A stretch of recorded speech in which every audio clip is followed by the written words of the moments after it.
The office smelled like old paper and lavender, just like it had the last time I sat here 2 days after Solomon's funeral. Back then, Sabine Arlo hadn't said much. She never did. She simply offered her condolences, handed me a small folder of estate documents, and told me there was more to come when the time was right. Today, apparently, was that time. She pushed the envelope across the table like it weighed more than it should. It was sealed in wax. My name was written in Solomon's blocky, unhurried script, so familiar it pulled the air from my lungs for a second. I ran my finger along the edge before breaking the seal. Inside a 2-page letter and a single legal addendum, stamped and notarized. I read the letter in silence. No flowery language, no drawn-out sentimentality. Just Solomon being Solomon, direct, strategic, precise. Alara. If you're reading this, it means they did exactly what I predicted they would. I gave them time. I gave them rope. I needed you to see it for yourself, how easily power corrupts, how quickly smiles hide blades. Now it's yours. Not the burden, not the cleanup, the control. 92%. Effective the moment they try to erase you. I reread that sentence 3 times. 92%. A quiet, absolute majority. My fingers tightened around the edge of the page. My pulse didn't spike, my breath didn't hitch. I just sat there absorbing it the way I'd been taught to absorb critical data slowly, thoroughly, without panic. Solomon hadn't just trusted me. He'd planned for my exile as if it were inevitable. He'd watched the way Royce climbed charisma first, competence never, and he'd made this clause not as a reward, but as a safeguard for the company, for the mission. I folded the letter along the old creases and tucked it back into the envelope. Sabine didn't speak. She didn't need to. We both knew what came next. When I stepped outside, the air was cool and sharp against my skin. My boots crunched over the gravel with purpose. By the time I reached the edge of the parking lot, I'd already decided. So when Royce called me into his office that morning, I was ready. Royce Talcott loved his office like it loved him, back glass walls, curated plants, a spotlight halo over the designer desk. The view behind him showed the skyline of Palo Alto, but the reflection in the glass was always his favorite part. He stood when I walked in performing politeness like it was a TED Talk. "Elira," he said with that smile that never quite made it to his eyes. "Thanks for coming in." I sat without being invited. He glanced at the folder in front of him, a slim thing probably prepared more for optics than substance. "We've been evaluating some restructuring." He began, voice smooth-laced with manufactured sympathy. New vision, new direction. I nodded once. I wasn't going to help him along. He continued, "You've been an incredible asset, truly. But with where Ardentis is heading, we need leadership that's more visible, public-facing. You're brilliant, of course, but too technical, too private. Not enough brand-forward I finished for him. His smile faltered for half a second. Well, yes. He slid the release papers across the desk. A severance package that probably looked generous on paper, designed by someone who thought the highest insult was a graceful exit. I picked up the pen, signed my name without hesitation. The click of the pen echoed more than it should have. He watched me closely, waiting for a flinch, a protest. I gave him neither. "That's it," he said. No comment. I capped the pen and set it down gently on top of the folder. "You'll want to keep that pen," I said, standing. "You'll need it soon." He chuckled, uncertain. "You're taking this awfully well." I didn't answer. I walked to the door, steady and unhurried. He could keep his performance. I had the real script in my coat pocket. The hallway outside was quiet. Admins tapped at tablets, unaware the ground beneath them had just shifted. As I passed Danny at reception, she blinked at my bare chest where my badge used to be. I nodded politely, walked past the branding posters I'd never approved, and out through the double doors. It was time to remind them who built the foundation they just tried to bury me under. The first time I ever saw Solomon on furious, it wasn't because a prototype failed or funding got pulled. It was because someone had padded a clinical report to impress a venture partner. He shredded the paper in silence, then looked me in the eye and said, "Elira data isn't decoration. If you ever polish a lie, don't come back." That was our beginning. A lab no bigger than a coffee shop, secondhand centrifuges, wires, dangling from half-assembled systems. We slept in shifts, ate vending machine crackers, and kept a whiteboard full of experiments we couldn't afford yet. And still, Solomon insisted on accuracy, clarity, and intention. The mission wasn't flashy, it was focused. Make diagnostics smarter, faster, cheaper, everywhere. When he died, the soul of the company left with him. But I stayed. I thought loyalty meant invisibility.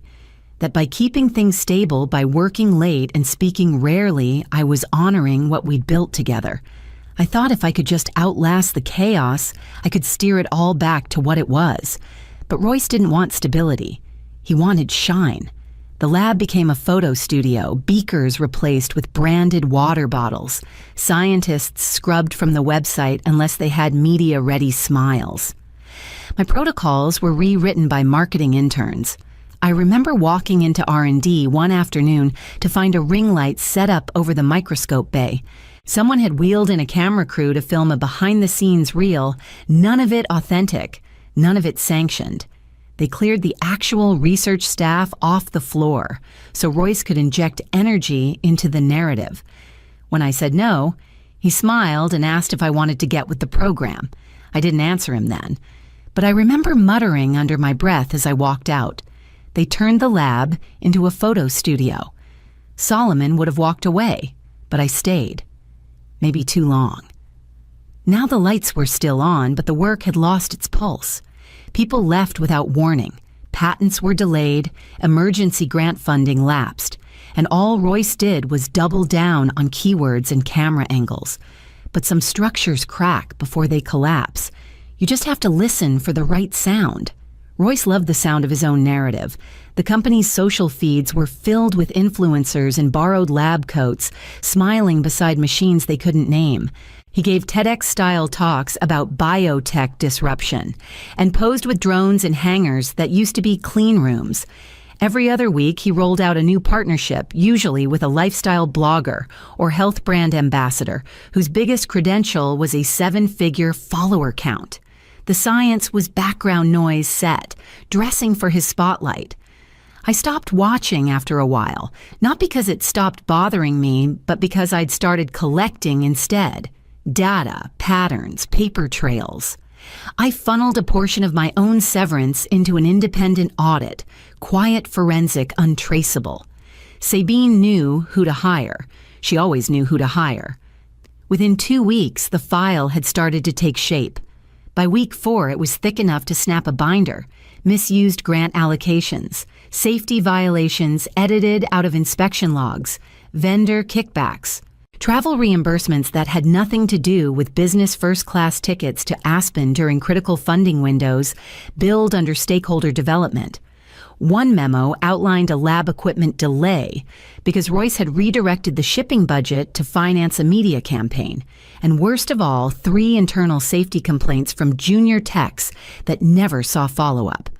One of them flagged a storage malfunction in the cryo wing. The other 2 left the company within days of filing. Sabine handed me the binder in silence.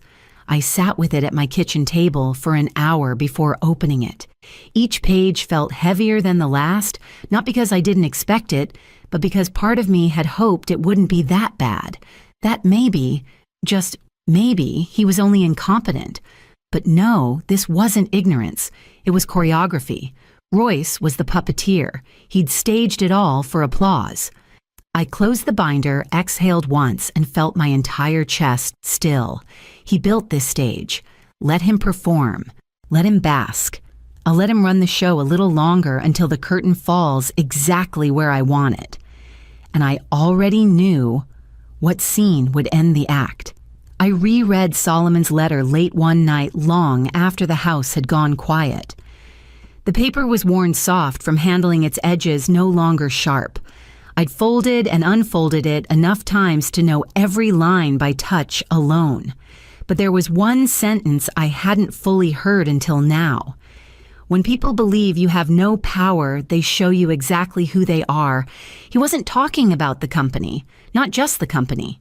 He was talking about the people who thought they could reshape its DNA in their own image, who smiled at me in meetings while voting to dissolve the ethics board, who toasted over catered lunches while compliance staff walked out the back door. This wasn't about vengeance, not anymore. It never really had been. Vengeance is reactive. It's fueled by ego. This was different. This was alignment. Solomon had trusted me with something much more than control.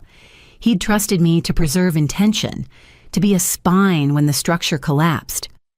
I looked around my apartment boxes I hadn't unpacked in 2 years' notes pinned over old research drafts, a project roadmap I'd never had the chance to present. My whole adult life had revolved around building something that mattered, and when that building was hijacked, I tried to hold it steady from the shadows. That wasn't enough anymore. I made the call to Sabine the next morning. Her voice was calm, measured, as always. She didn't ask if I was sure. She only said, "It's time." The shareholder board would convene in 5 business days. Officially, it was a quarterly operations update. Unofficially, it would be the pivot point. I sent no warning, no requests. Let Royce rehearse his talking points and rehearse his grin. Let the lighting crew angle their spots and the interns shuffle the seating chart. He thought the meeting would be his stage again. But this time, I'd be walking in through the front doors with the binder in one hand and the company's future in the other. And I wouldn't be alone. The doors to the boardroom were cracked open just enough to hear Royce mid-sentence. He was in full performance mode, gesturing toward a slide labeled Marketable Discovery Framework.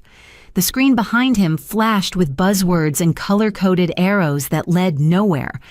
And by rebranding our pipeline as a community impact initiative, we've elevated our engagement metrics by 34%, he said, voice buoyant, almost giddy. The board chuckled politely. Some nodded, others blinked slowly, trying to look awake. I waited until he clicked to the next slide, a photo of a smiling influencer in scrubs standing next to a centrifuge. That's when I stepped in. The room froze. Royce's mouth was still open mid-word, but no sound followed. His gaze landed on me, and he blinked hard like I might disappear if he did it twice. "Elira," he said finally, his smile twitching, "you're not... this is no longer a strategy meeting," I said, my voice calm, steady. "It's a shareholder session." Behind me, Sabine stepped through the doorway, a leather folder tucked beneath her arm. She didn't say a word as she began distributing documents around the table. Each one slid forward with a soft thud like a quiet sentence being passed. Royce let out a short laugh, dry, uncertain. "I'm sorry, what is this?" "Some kind of stunt," Sabine looked up. "These are notarized documents confirming a deferred control transfer executed under Dr. Solomon On's estate. As of 2 weeks ago, Elira Vaughn holds 92% of Ardentis Biolab's voting shares." The silence wasn't dramatic. It was surgical. Royce's face drained of color, the blood pulling back from his cheeks like someone had thrown a switch. He scanned the room, waiting for anyone to defend him. No one moved. "You can't just walk in here and hijack a session," he muttered. "This is absurd." "No," I replied, setting my own copy of the trust on the table. "What's absurd is thinking a temporary title means permanent power." He looked down at the documents, lips parting, eyes twitching across the signatures. I took the seat at the head of the table, and I didn't wait for him to give me permission to continue. I didn't raise my voice. I didn't need to. I opened the binder and pulled out the first set of charts, field reports and internal audits, detailing rising response times in our mobile units. Since last fall, our emergency deployment efficiency has dropped by 21%, I said, sliding the first pages across the table. 3 of those delays were tied to misallocated funds, money intended for trauma equipment redirected toward media campaigns. Next came the grant summaries. 2 missed renewals from the National Biomedical Outreach Fund. That's $840,000 lost because application deadlines were ignored. Why I held up a copy of the calendar from that month. Royce was hosting a brand influencer summit in Tahoe. A rustle moved around the room, the kind people make when they want to look composed while recoiling. I turned the page again. Exit interviews from 6 senior researchers over the last 8 months. All cited lack of direction, ethical erosion, and obstructed safety reporting. I laid down printed quotes, black and white, annotated. Then came the HR complaints, 3 in total.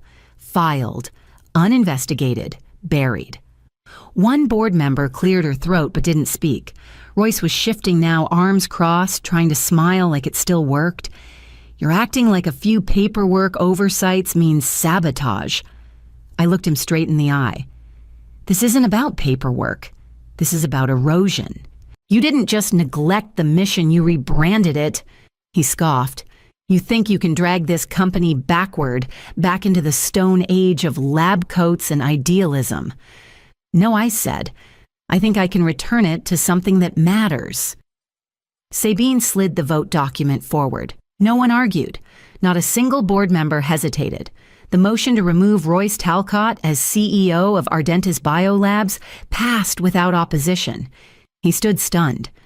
You'll regret this, he said, voice thin and shaking. I rose from my seat. You're not that significant. He didn't respond. Just grabbed his tablet, shoved a few papers into his briefcase, and walked out. The door clicked shut behind him like punctuation. I turned back to the table. There was work to do. The glass-walled corner office was the first thing to go. I had facilities staff clear it out by the end of the week. Plants Plaque's imported espresso machine. Gone. I didn't make a statement. I just claimed an empty corner in the old dispatch bay and set my laptop down between the flight board and the coffee station. No one said much, but they noticed. I didn't send out emails or hold a town hall. Instead, I brought Fergus back quietly. He walked into the hangar 2 days later, grease still under his nails, carrying a battered toolbox, like no time had passed. He didn't ask questions, just nodded once and headed toward rotor inspection on Chopper 6. That same afternoon, I pulled Tony aside at the end of her shift. She looked tired, eyes red from another overnight headset still looped around her neck. I have something for you, I said, sliding an ID badge across the table. It read, Operations Chief. She stared at it, blinking. You're serious, as sure as I am. You've been running half this floor already, I said. Her hands shook a little when she picked it up, but she didn't cry. She just tucked it into her pocket and straightened her shoulders, like the promotion had always belonged to her. There were no announcements, no spotlights, no catered lunches. But word spread, quietly, efficiently, like oxygen re-entering a sealed room. The next week, I brought in an external HR review team to re-examine every complaint filed in the last 18 months. Leadership training was reinstated, real training, not slideshow platitudes. Equipment funding was restored. Grant applications were filed on time. And every morning, I walked the floor. Clipboard in hand, yes, but not to monitor, to listen. One afternoon, I caught a junior medic watching me from the break room. He looked confused, like he didn't know what to make of a CEO pouring her own coffee. I glanced over my shoulder and said, This is where real work happens. He nodded slowly, and when I turned back, the whole floor had started to feel like it was breathing again. The reporter's name was Janelle Hart, soft voice, no entourage, a legal pad in hand, instead of a camera crew. She asked for a quiet conversation, no fluff. I agreed only because Sabine reminded me that silence leaves space for someone else to write the story. We sat in the back of the dispatch bay. The hum of equipment filled the background like a metronome. Janelle asked about my return, about the board meeting, about what it meant to take back control. I answered simply. I spoke about missed grants, about frontline staff who hadn't had working gauges in months. I talked about the medics, about the work. I didn't mention Royce. At the end, she asked if I wanted to be quoted on anything personal. A legacy comment, she said, half apologetic. I shook my head. The article ran the next morning. No fanfare, just black ink and steady language. The headline read, "No credit, just flight, the quiet takeover that saved Ardentis." Underneath were quotes from crew members who spoke anonymously. One wrote, "It finally feels like Skyward again." Another simply said, "She didn't need to raise her voice. We just listened." The audits began a week later. Federal grant investigators reopened files marked resolved. Subpoenas followed. Sabine handled them like she was rearranging calendar appointments. Clean, predictable. Photos of Royce at luxury galas surfaced, captioned with travel expenses that matched suspicious ledger lines. Equipment invoices traced to personal accounts. One vendor publicly terminated their contract and released emails. People asked me why I hadn't spoken up sooner, why I hadn't named him, accused him directly. I never answered, because I didn't need to. Silence. Sabine said to me over coffee one morning, "Writes the cleanest legacy." I nodded. She was right. There was no power in dragging his name through the mud. He'd already done that himself. I had something else to protect, and that was moving faster than ever. 1 year later, the sound of laughter had returned to the halls of Ardentis, not the forced kind that echoed after nervous meetings, but real laughter. Ground crews joked over tools. Dispatch traded old flight stories like baseball cards. No one lingered at their desks out of fear. They stayed because they cared again. We closed the quarter with record rescue response times and full grant renewals. A new trauma triage algorithm developed entirely in-house was being piloted by 3 state agencies. The tech wasn't just cutting edge, it was ours. Clean, functional, purpose-driven. I still didn't take the corner office. My desk remained tucked near the hangar entrance, where I could hear rotor checks and coffee brewing in equal measure. Each morning I walked the line in silence, nodding to the same mechanics who once thought they'd be replaced by PR teams and photo ops. They nodded back. No ceremony, just recognition. Near the east wall where the light came in, warmest hung a framed photo of Solomon. He stood in front of our first prototype chopper sleeves, rolled expression defiant and amused, like he knew exactly how impossible our goals had been and built them anyway. I paused in front of it as I always did. "We didn't just survive," I whispered. "We evolved." My reflection in the glass didn't look younger, just steadier. Less like the shadow behind the curtain. More like someone who knew exactly what the curtain was hiding and had chosen to dismantle it piece by piece. I touched the edge of the frame. "Your company became mine," I said softly, "and it still flies." From the tarmac, the low hum of a new-gen rotor spun up our first full-scale hybrid rescue unit, outfitted with AI terrain mapping and autonomous hover assist. It bore Solomon's old call sign, carefully repainted by hand. As it lifted into the sky with a rookie crew on board and the canyon wind behind it, I didn't need a headline or a microphone. I just watched it rise.